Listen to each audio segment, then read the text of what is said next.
आसमान में ड्रोन से निगरानी, धरती पर टीयर गैस की मेहरबानी, कहीं ट्रैक्टर पर बैठकर दिल्ली कूच करते किसान, कहीं चारों ओर टीयर गैस का धुआं और आवाज, कहीं रबर बुलेट तो कहीं किसानों को पकड़कर ले जाते जवान। और हम ना इन किसानों से दूर है ना दिल्ली से दूर है। अब पंजाब हरियाणा किसी भारत के दो राज्य नहीं, ऐसे लगता है ये इंटरनेशनल बॉर्डर बन गए हैं। फार्मर्स प्रोटेस्ट नंबर 2, जी हां, यही नाम दिया पंजाब और हरियाणा से दिल्ली कूच करने के लिए किसानों ने। लेकिन दिल्ली पुलिस ने पहले ही कंक्रीट और कीले लगाकर किसानों की रफ्तार को सुबह से ही ढीला रखा और किसान दिल्ली बॉर्डर तक नहीं पहुंच सके और पहुंचे तो उसे पार नहीं कर सके। गाजीपुर बॉर्डर पर भी पुलिस बल तैनात किया गया, टीकरी सिंघू बॉर्डर पर भी तैनात किया गया, लेकिन इस बार शंभू बॉर्डर से आई तस्वीरों ने सबका ध्यान अपनी ओर खींच लिया, क्योंकि इस बार अधिकतर किसान शंभू बॉर्डर पर पूरे अमले के साथ पहुंचा और फिर शुरू हुआ किसान बनाम जवान। हमने भरसक कोशिश की कल की मीटिंग में भी कोई ना कोई इस तरह का निर्णय हो जाए जिससे हम जो है सरकार से टकराव से बचें और कुछ हमें मिले जिसकी हमें आशा थी। हम आशा करके ही, भरोसा करके ही 5 घंटे मीटिंग में बैठे रहे। अब पंजाब हरियाणा किसी भारत के दो राज्य नहीं, ऐसे लगता है ये इंटरनेशनल बॉर्डर बन गए हैं, तो हमें जो नजर आ रहा है।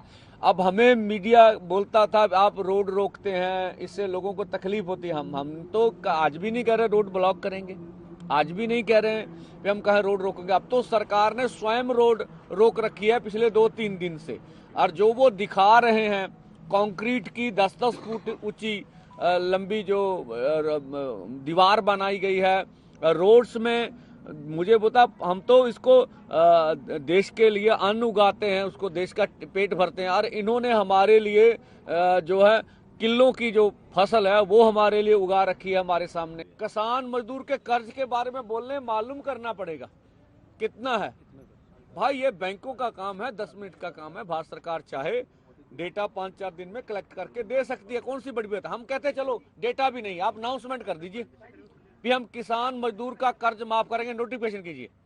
कैसे कैसे करना है, कैसे कैसे करना है, ये आने वाले समय में पता चल जाएगा।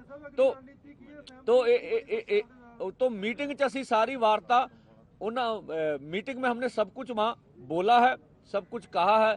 इस वजह से जब मीटिंग सिरे नहीं लगी तो हमें सबको मिलकर ये 10 बजे का बॉर्डरों के ऊपर जाने का निर्णय लेना पड़ा।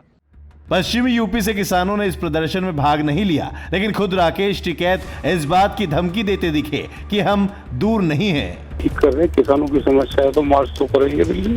देखो बहुत संगठन है देश में, अब आप अपने तरीके से प्रोग्राम कर रहे हैं, लेकिन जो सरकार कर रही है वो गलत कर रही है। दीवारें खींचना, कील कंटी लगाना वो गलत है। इनसे बातचीत करके मुद्दे सबके एक हैं। और हमारा 16 तारीख का ग्रामीण भारत बंद है, और हम ना इन किसानों से दूर है ना दिल्ली से दूर है। अगर कोई अनजस्टिस होगी तो सब साथ हैं। सवाल यह है कि प्रदर्शन शांतिपूर्ण करेंगे, लेकिन सरकारी संपत्ति को नुकसान पहुंचाते दिखाई देंगे। हम शांति से सरकार से बात करेंगे, लेकिन एक ही दिन में 5 घंटे बैठकर ऊब जाएंगे। सवाल यह है कि हम किसी आम आदमी को परेशान नहीं करेंगे, लेकिन जनता की सड़क पर हुड़दंग मचाएंगे। तो ऐसे में अब क्या समझें कि यह शांतिपूर्ण प्रदर्शन है जो अपनी मांगों को लेकर किया जा रहा है, या फिर अपनी ताकत दिखाने के लिए। Bureau report, news 44।